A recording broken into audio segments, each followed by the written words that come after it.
Hello guys, how is everything. मैं English grammar का एक बहुत ही महत्वपूर्ण टॉपिक लेकर आज आपके सामने हूं। ये वास्तव में तो बहुत छोटा टॉपिक है, किंतु इंग्लिश ग्रामर के लिए बहुत बड़ा है। छोटा पैक बड़ा धमाका। तो देखते हैं इसमें, क्योंकि इसमें केवल 4 लेटर्स हैं और 4 लेटर से छोटा सा शब्द होने के बावजूद इंग्लिश ग्रामर सेंटेंस में बड़ा महत्व रखता है। जैसे एक व्यक्ति के लिए ऑक्सीजन कितनी महत्वपूर्ण है, कितनी आवश्यक है, ठीक उसी प्रकार इंग्लिश सेंटेंसेस और इंग्लिश ग्रामर में उसका बड़ा रोल है और उसका नाम है वर्ब। वर्ब के बिना हम कुछ नहीं कर सकते। एक छोटा सा सेंटेंस भी अगर हम बनाना चाहते हैं तो वर्ब का सहारा लेना पड़ेगा। हम हर चीज को हटा सकते हैं और कोई भी ऐड कर सकते हैं सेंटेंस में, किंतु वर्ब की उपस्थिति अनिवार्य है। बिना इसके कुछ नहीं हो सकता। जब हम इतनी बात कर रहे हैं कि वर्ब का इतना महत्व है, तो क्यों ना इसको एक कसौटी पर खरा उतार लिया जाए कि इसकी वास्तविक स्थिति क्या है। तो हम एक एग्जाम्पल लेकर इसको समझते हैं। Radha writes a letter to her father every Sunday. Radha writes लिखती है एक पत्र उसके पिताजी को प्रत्येक संडे को। तो इसमें पहले हम इस सेंटेंस की वास्तविक स्थिति पे जाते हैं कि इसमें क्या क्या समाहित है। सबसे पहले अगर हम इसकी बात करें तो ये सब्जेक्ट, इस सेंटेंस में पहला सब्जेक्ट है और ये दूसरा वर्ब, और अ लेटर ये direct object, her father indirect object और एवरी संडे टाइम। तो हम देख रहे हैं कि इसमें बहुत सारी चीजों का समावेश एक ही सेंटेंस में है। यदि हम इस सेंटेंस में से कुछ हटाते जाते हैं तो क्या परिवर्तन सेंटेंस में आता है, देखते हैं। ऑब्जेक्ट की थोड़ा सा समझ लें ऑब्जेक्ट के बारे में कि ऑब्जेक्ट का हम कैसे पता लगाएंगे। पहले भी मैंने एक वीडियो में बताया है, उसमें एक्टिव और पैसिव वाली में, कि ऑब्जेक्ट को हम किस तरीके से पहचानेंगे। डायरेक्ट ऑब्जेक्ट भी है इसमें, इनडायरेक्ट ऑब्जेक्ट भी है। अब वर्ब से यदि हम 2 प्रश्न करें, व्हाट और whom। व्हाट किसे, यानी राधा पत्र लिखती है, किसे लिखती है, पता लग रहा है कि हर फादर। जो किसे का whom का आंसर आएगा वो आता है इनडायरेक्ट ऑब्जेक्ट। और क्या से जो आंसर आता है, राधा लिखती है, क्या लिखती है, अ लेटर, ये हुआ हमारा डायरेक्ट ऑब्जेक्ट। तो डायरेक्ट ऑब्जेक्ट और इनडायरेक्ट ऑब्जेक्ट जब एक सेंटेंस में दोनों दिए गए होते हैं तो भी हम इस रूल से बड़े आराम से, बड़े आसानी से पहचान लेते हैं। वर्ब से 2 क्वेश्चन करेंगे, व्हाट और whom। तो ये समझ में आ गया होगा। अब अपन इस वाक्य की स्थिति को देखते हैं। सबसे अंत में टाइम आता है, उस टाइम को मैं हटाता हूं, यानी इसका पूरा अगर हम अर्थ करें तो Radha writes a letter to her father every Sunday. Radha प्रत्येक रविवार को अपने पिताजी को एक पत्र लिखती है। अगर मैं इसको हटा देता हूं, टाइम को हटा देता हूं, तो Radha writes a letter to her father, Radha अपने पिताजी को एक पत्र लिखती है। अब भी इसका सेंस वही है, तो अभी भी ये सेंटेंस पूरा है।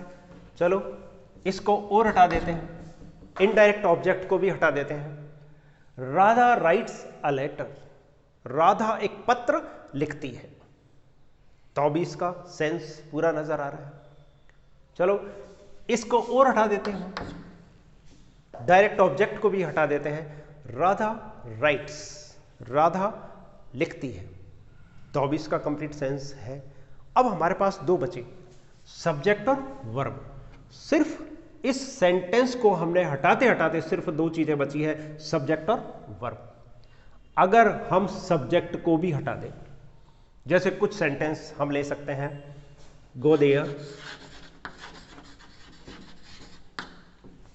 वहां जाइए, इसमें सब्जेक्ट नहीं है, सिर्फ वर्ब से काम चल रहा है। Sit down, come here, go there, कुछ भी बोल सकते हैं इस तरीके से। Open the window, shut the window, ये बिना सब्जेक्ट के भी काम हमारा चलता है। तो अब देखते हैं कि वर्ब क्या करती है, इसके बिना काम चलता या नहीं।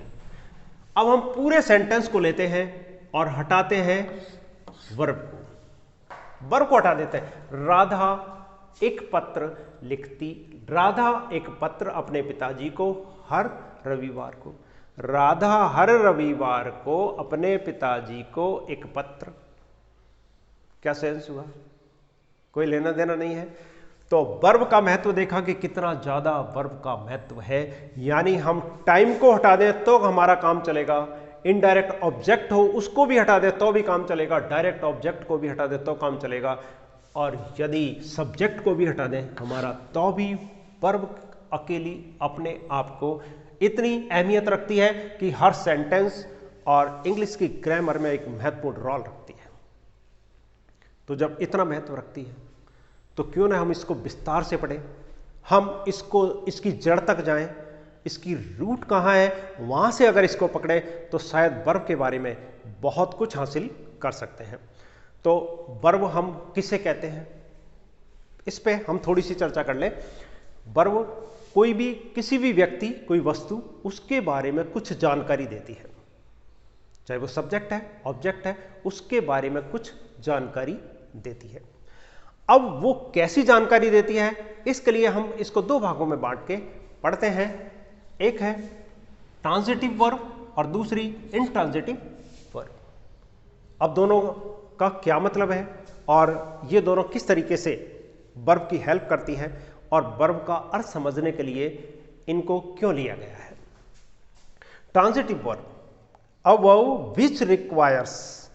verb which requires an object after it to complete its sense is called transitive verb।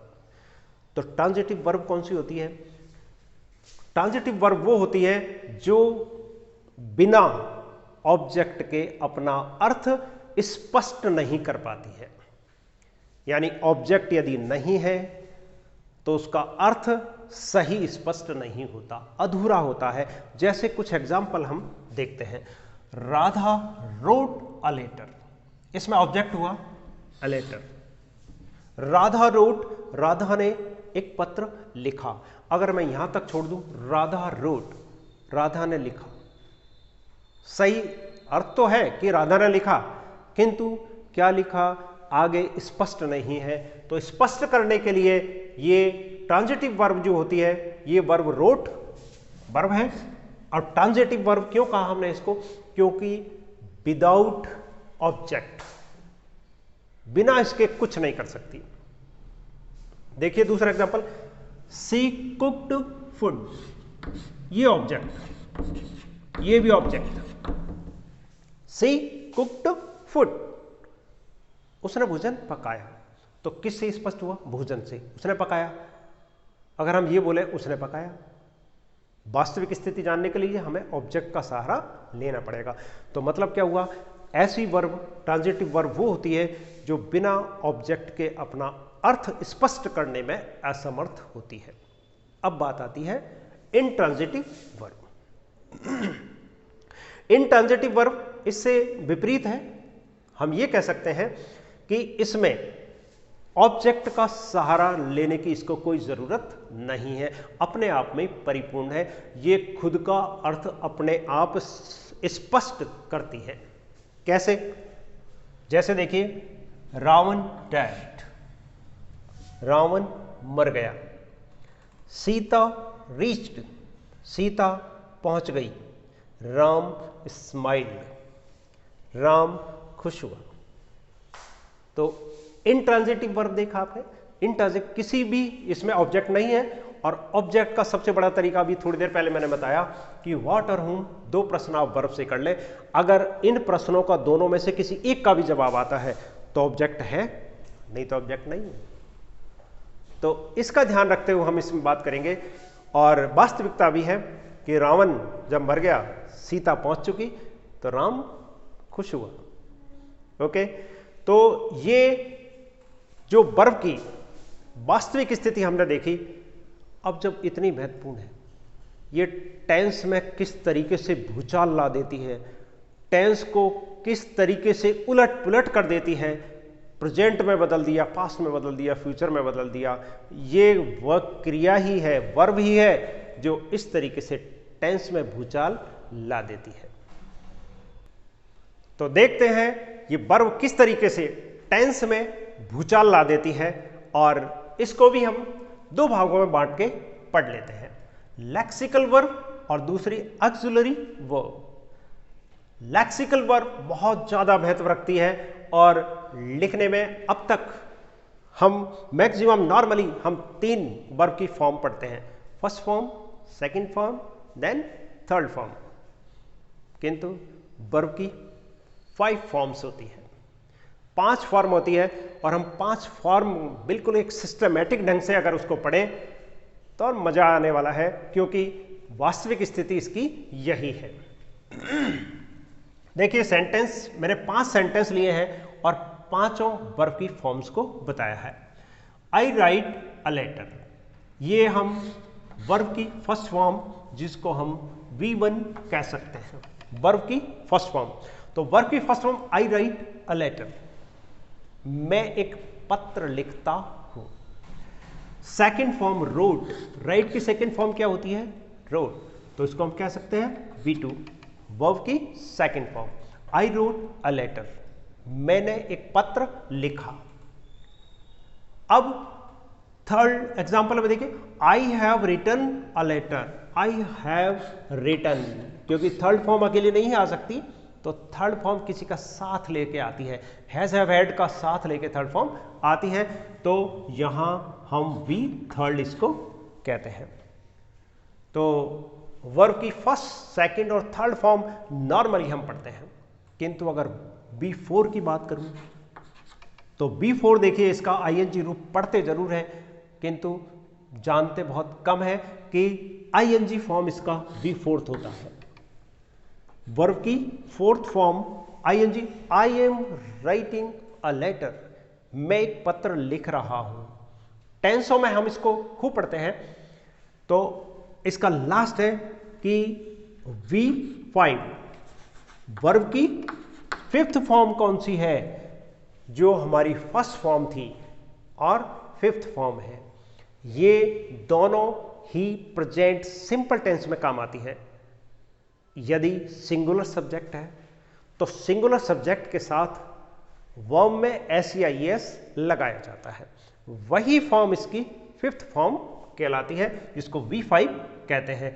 तो C एक वचन करता है, सिंगुलर है, SEIS वर्ब में लगता है, सी राइट्स अ लेटर, तो इसकी 5 फॉर्म हो गई। वर्ब की फर्स्ट फॉर्म बिल्कुल सिंपल फॉर्म कहलाती है, जो बेस फॉर्म कहलाती है, डिक्शनरी फॉर्म कहलाती है, उसको वर्ब की फर्स्ट फॉर्म कहते हैं। सेकंड फॉर्म जो पास्ट सिंपल में काम आती है, उसको हम सेकंड फॉर्म कहते हैं।